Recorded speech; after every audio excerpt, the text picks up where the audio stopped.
ஊர் சந்தை நேயர்களுக்கு வணக்கம். இப்போ நான் செய்ய போற ஸ்நாக்ஸ் ரெசிபி சுரைக்காயும் நவதானிய மாவும் வச்சு செய்யற ஒரு வடை. Evening snack recipe. சுரைக்காயை துருவி வச்சிருக்கேன். புளியில் அப்படியே ஃப்ரெஷ்ஷாக துருவினதான். அதில் உள்ள வாட்டர் கண்டென்ட் எல்லாம் நான் வேஸ்ட் பண்ணலை, அப்படியே தான் துருவி வச்சிருக்கேன்.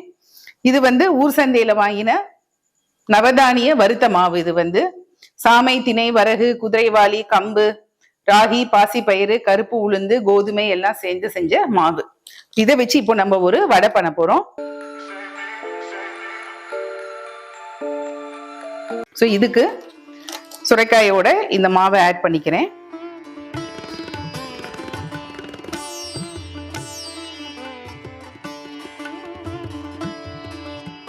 நாலு ஸ்பூன் ஃபுல்லா போட்டிருக்கேன். வாசனைக்கு கொஞ்சம் சோம்பு, பொடியா நறுக்கின இஞ்சி, பச்சை மிளகாய் கொஞ்சம்,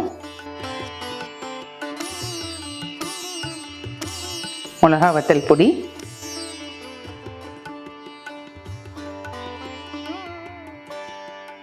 மஞ்சள் தூள்.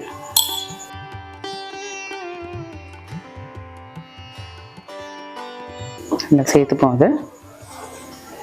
இதை மிக்ஸ் பண்ணும்போது நமக்கு இதோட கன்சிஸ்டன்சி எப்படி இருக்குங்கிறது ஒரு ஐடியா கிடைச்சிரும்.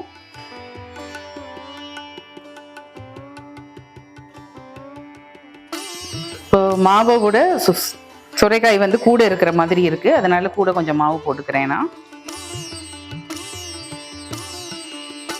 இந்த வறுத்த மாவுங்கிறதுனால நல்ல அந்த வாசனை இருக்கு இதுல. இந்த மாவு எல்லாத்துக்குமே ரொட்டி செய்ய, இதுல தோசை கரைச்சி வச்சு கொஞ்சம் மோரையும் விட்டு ஒரு அரை மணி ஊற வச்சு தோசை பார்த்தா அவ்வளோ கிறிஸ்பியா ஹோட்டல் தோசை மாதிரி வருது. இந்த மாவுல தோசை செஞ்சாக்க எல்லாத்துக்குமே ரொம்ப நல்லா இருக்கு.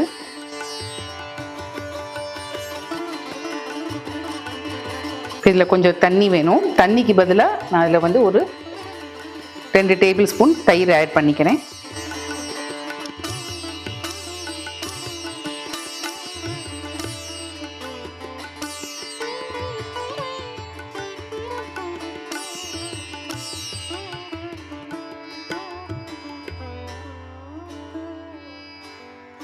இது நம்ம யூஸ்வலாக செய்கிற வடை மாவை விட கொஞ்சம் கெட்டியாகவே இருக்கலாம். ஏன்னா கொஞ்சம் நேரம் ஆக ஆக சுரைக்காயில் கொஞ்சம் நீர் வர கசிய ஆரம்பிக்கும். அதனால் கொஞ்சம் நல்ல டைட்டாகவே இருக்கட்டும்.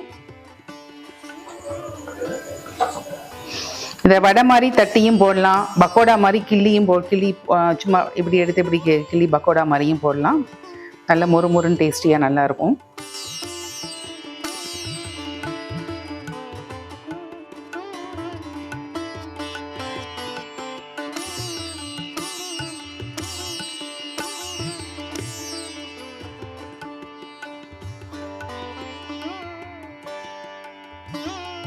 ஒரு 5 மினிட்ஸ் செட் ஆகட்டும், அது ஊறடும்.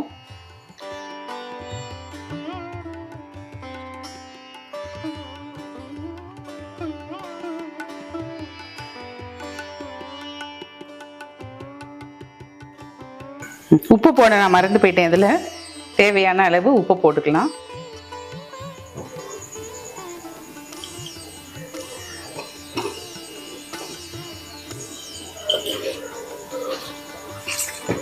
சுரைக்காய்க்கு உப்பு இல்லைங்கிற மாதிரி நிஜமாவே உப்பு போடல சுரைக்காய்.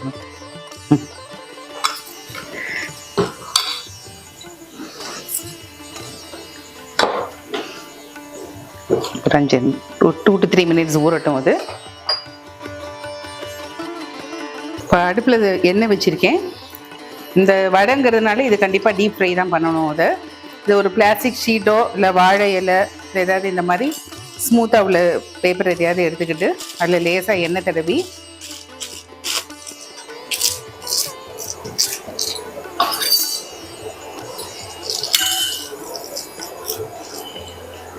சின்ன உருண்டையை எடுத்து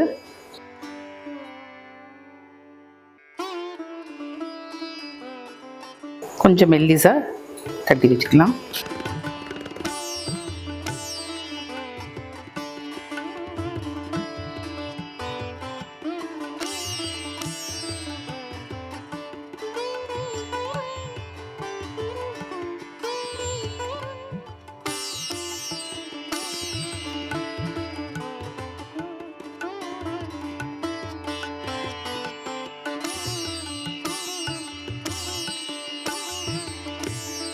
எண்ணெய் சூடாக இருக்குது.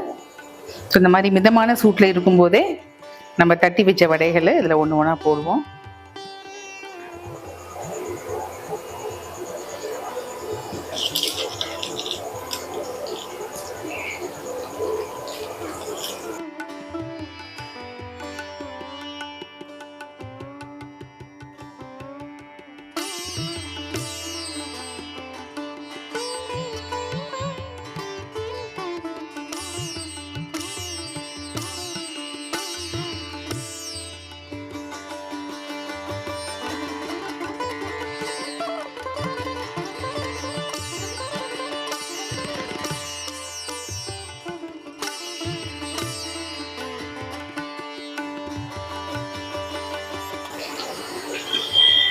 ஸோ இந்த நம்ம ஃபஸ்ட்டு போட்ட உடனே இந்த பேன் ஃபுல்லாக பபிள்ஸ் இருந்தது.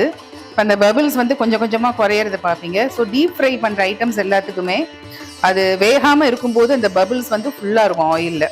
அது வேக ஆரம்பிக்கும் போது பபிள்ஸ் குறைய ஆரம்பிச்சிடும். நல்லா வெந்துருச்சு அப்படிங்கிறதுக்கு அடையாளம் வந்து இந்த பபிள்ஸ் தான். பபிள்ஸ் வந்து கம்ப்ளீட்டாக குறைஞ்சிருச்சு அப்படின்னாக்க நல்லா வெந்தாச்சு அப்படின்னு அர்த்தம். பாருங்கள், இந்த கலர் வரவும் அந்த பபிள்ஸ் குறையவும் சரியாக இருக்குது.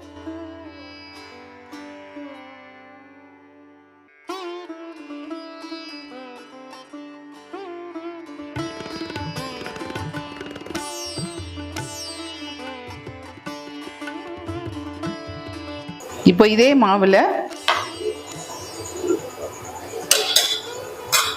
கொஞ்சம் இப்படி எடுத்துட்டு கையில் இப்படி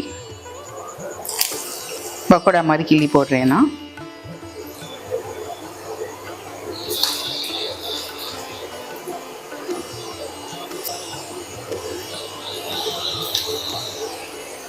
நம்ம எப்படி கடலை மாவில் வெங்காயம் போட்டு பக்கோடா பண்ணுவோமோ அதே மாதிரி இது இந்த மில்லட் ஃப்ளோரில் சொரக்காய் போட்டு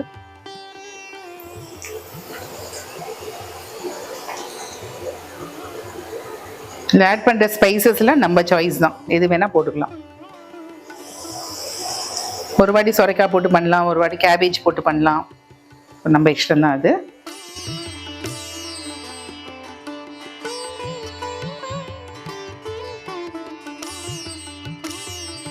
கொஞ்சம் கொஞ்சமாக கலர் சேஞ்ச் ஆகுது.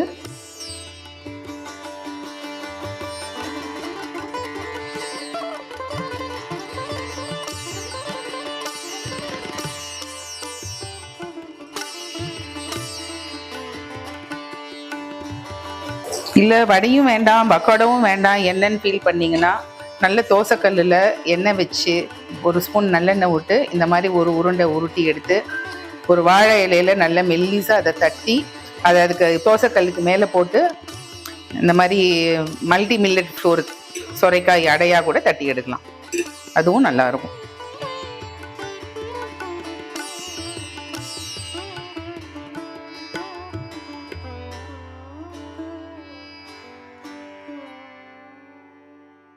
வடை நம்ம மெல்லிசாக தட்டினதுனால டக்குன்னு வெந்துடுது. இதை நம்ம கிள்ளி போட்டதுனால கொஞ்சம் லேட்டாக இருக்குது.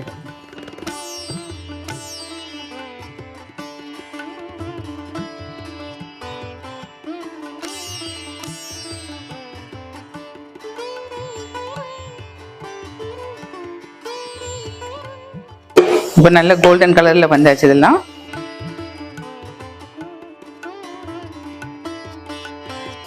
நான் அடுப்பு ஆஃப் பண்ணிடுறேன். ஆஃப் பண்ணிவிட்டு சும்மா 2 பிரட்டிட்டு